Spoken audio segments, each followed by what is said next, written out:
মোহাম্মদ বাজার ম্যানেজার গ্রামে মা ও দুই ছেলে মেয়ের খুনের ঘটনায় তদন্তে এলো ফরেনসিক দল। আজ অর্থাৎ মঙ্গলবার সকালে 3 সদস্যের একটি টিম আসে সেখানে। এবার সেখান থেকে বেশ কিছু নমুনা সংগ্রহ করে তারা। প্রসঙ্গত, বাড়ির মধ্যে থেকে 2 শিশুসহ মায়ের রক্তাক্ত মৃতদেহ উদ্ধার ঘিরে চাঞ্চল্য বীরভূমের ম্যানেজার পাড়া গ্রামে। নিহতদের নাম লক্ষ্মী মার্ডি, রূপালী মার্ডি ও অভিজিৎ মার্ডি।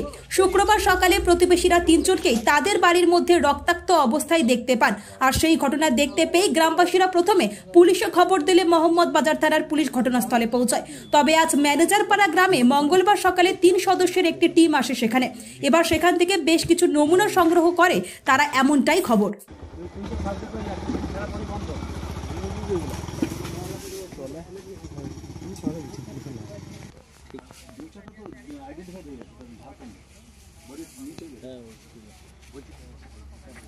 ঠিক আছে।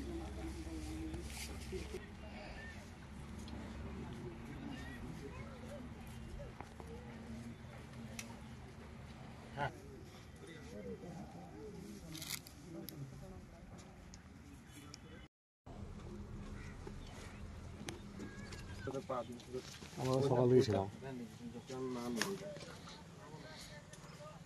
একটু সাইডে লাইটটা ঢোকা